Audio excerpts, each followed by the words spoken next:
الحمدللہ وکفا والصلاة والسلام علی سید الورا شمس الضحا بدر الدجا صدر العلا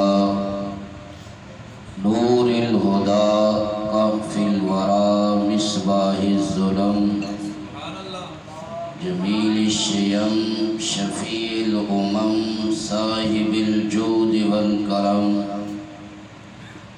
وعلى آلہ واصحابہ وازواجہ واولادہ واولیاء امتہ وعلماء ملتہ واہل سنتہ اجمعین اما بعد فاعوذ باللہ من الشیطان الرجیم بسم اللہ الرحمن الرحیم قل بفضل اللہ وبرحمتہ فبذلک فلیفرحوا هو خیر مما یجمعون صدق اللہ العظیم وبلغنا رسولہ النبی الکریم الامین ان اللہ وملائکتہ یصلون علی النبی یا ایہا الذین آمنوا صلوا علیہ وسلموا تسلیما صلاۃ و سلام علیک یا سیدی یا رسول اللہ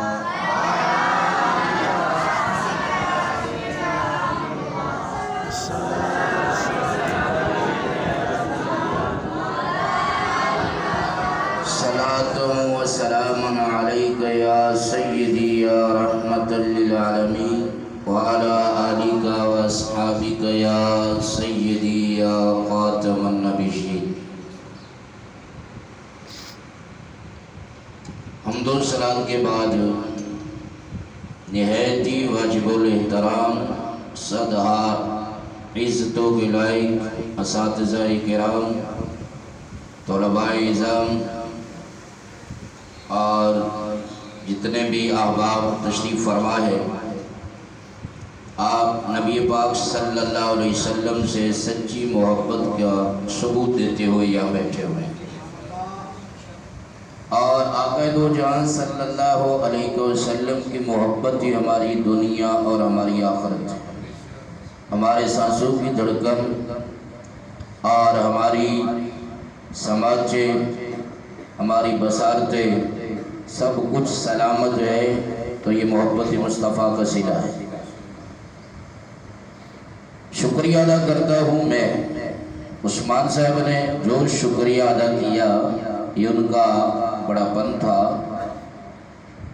شکریہ تو اس پر ادا کیا جاتا ہے کہ ہم نے ان پر کوئی احسان کیا ہو اس کے بدلے میں وہ ہمارا شکریہ ادا کیا شکریہ ان کا ہم ادا کرتے ہیں کہ انہوں نے اتنا خوبصورت ادارہ بھی ہمیں دیا اور پھر اتنے خوبصورت لمحات بھی دیے اپنا وقت بھی دیا پھر اس ادارے کے پلیٹ فارم سے ہم نکل کر جو ہے حضور علیہ السلام کا جشن کا جلوس بھی لے کے آئے ہیں اور اس کے علاوہ جتنے بھی یہاں علمی مفاد میں حاصل ہو رہے ہیں سب کا صلہ یہاں پہ جاتا ہے مولانا عثمان علی نقشبندی زیدہ مجدہ کے والد کریم کو اللہ ان کی قبر پر کروڑہا رحمت نازل فرمائے ہم انہی کے لگائے ہوئے باغ میں آج باغ ہے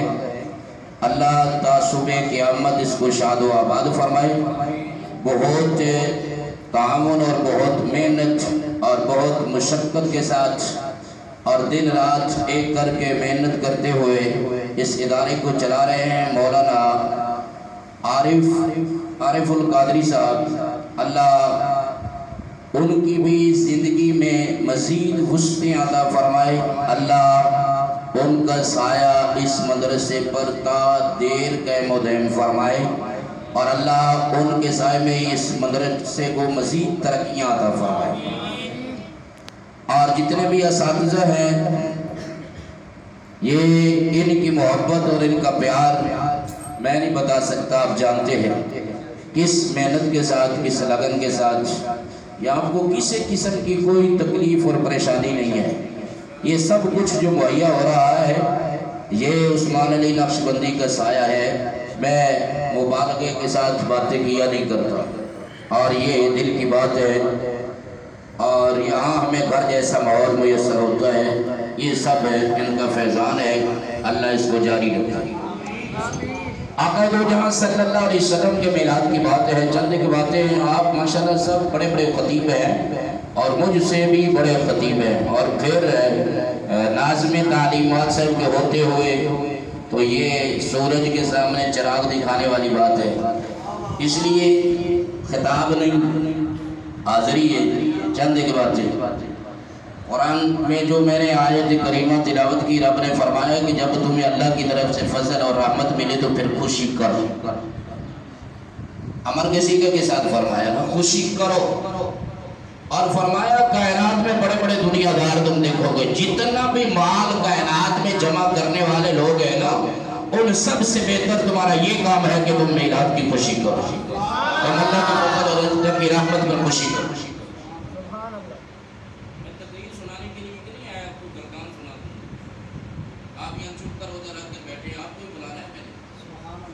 مگر پھر ہمارے پاس وہ ہے، اب میں یہاں تو اس کا نام نہیں لیتا، کیا ہے اس کو میں لگا دوں گا، پھر آپ کو سناتے رہیں گے اور آپ کو بلاتے رہیں گے۔ کوئی بات سننی ہے تو پھر اونچی آواز سے بولیے ذرا۔ یہ جلوس کی محفل ہے، ہم ابھی جلوس لے کر آئے ہیں۔ کافی سارے میرے شاگردوں کو یہ اعتراض تھا، اور مجھے کلاس میں بھی کہہ رہے تھے کہ استاد جی یہ جلوس کا معنی ہوتا ہے بیٹھنا، اور ہم بھاگ بھاگ کر جلوس نکالتے ہیں، سارے روڈوں سے چکر لگا کے آئے۔ ارے صرف لغت پر بھی نظر نہیں رکھی جاتی، اصطلاح کی طرف بھی جایا جاتا ہے۔ اگر صرف بیٹھنا ہی معنی مراد لے، پھر ذرا آپ تھوڑا سا ارد گرد بھی چکر لگائیں۔ صلاۃ کا معنی ہوتا ہے دعا، لیکن یہاں آپ رکوع بھی، سجود بھی، تشہد بھی، کتنا کچھ کر رہے ہوتے ہیں، سب کا نام صلاۃ رکھ دیتے ہیں۔ زکوٰۃ کا معنی ہوتا ہے پاک، آپ ہاتھ پاک کر کے آئیں تو کیا کہیں گے؟ زکوٰۃ دے کے آئے ہوں۔ کیوں نہیں کہتے زکوٰۃ دے کر آئے؟ مخصوص انداز کے ساتھ مخصوص مال کی مقدار جب آپ غرباء کو دیتے ہیں تو اس کا نام زکوٰۃ۔ حج کا معنی ارادہ کرنا، گھر بیٹھ جائیں ارادہ کر کے کہ میرا حج ہو گیا۔ حج کا معنی کیا ہے؟ ارادہ کرنا۔ تو ارادہ کر کے گھر میں بیٹھ جائیں، آپ حاجی بن جائیں گے۔ اتنا سفر بھی کرنا ہے، وہاں جانا بھی ہے، وہاں طواف بھی کرنا ہے، سعی بھی کرنی ہے، مقام عرفات پہ مزدلفہ پہ جانا ہے، مینا میں جانا ہے، قربانی بھی کرنی ہے، ٹینٹ بھی کرانی ہے، پھر جا کر تمہیں کوئی حاجی کہے گا۔ لیکن حج کا معنی تو تھا ارادہ کرنا۔ تو جلوس کا معنی اگر بیٹھنا ہے تو ہم ابھی بیٹھے ہی ہیں نا، لیکن چکر لگانا بھی اسی میں شامل تھا۔ تو اصطلاح میں جلوس اس کو کہتے ہیں جو ہم کر کے آئے ہیں، اور لغوی معنی اس کا ہے بیٹھنا۔ اس لیے ہر لفظ کا کوئی اصطلاحی معنی بھی ہوتا ہے اور ساتھ لغوی معنی بھی ہوتا ہے۔ تو یہ آپ کو پریشانی نہیں ہونی چاہیے کہ ہم بس بیٹھ کر، پھر آپ کو گاڑی منگا دیں اس کر بیٹھ کر چلے جائیں، یہ بھی آپ کا جلوس ہی ہو جائے گا، پھر کہیں گے بیٹھے رہیں گے۔ اس لیے یہ اصطلاحی معنی میں جلوس یہی ہوتا ہے جو آپ نکال کے آئے ہیں۔ اور یہ جلوس آج سے نہیں شروع ہوا، جب سے انسان پیدا ہوا ہے اس وقت سے جلوس بھی ہو رہا ہے۔ ابھی تک ایک انسان کا وجود تھا، ایک شخص مارز وجود میں آیا تھا اور جلوس ساتھ ہی شروع ہو گیا تھا۔ جو مارز وجود میں آیا تھا اس انسان کا نام آدم علیہ السلام تھا۔ رب نے آدم علیہ السلام کی پیشانی میں اپنے محبوب کے نور کو چمکا دیا۔ پھر کچھ فرشتے جو ہیں وہ اللہ کے عرش کے قریب تھے، کچھ 7ویں آسمان پر، کوئی 6ٹھے آسمان پر، کوئی 5ویں پر، کوئی 4تھے پر، کوئی دوسرے پر، کوئی پہلے پر، کوئی زمین کے اطراف میں تھے۔ اللہ نے فرمایا میں نے آدم بنا لیا ہے اور تم سب نے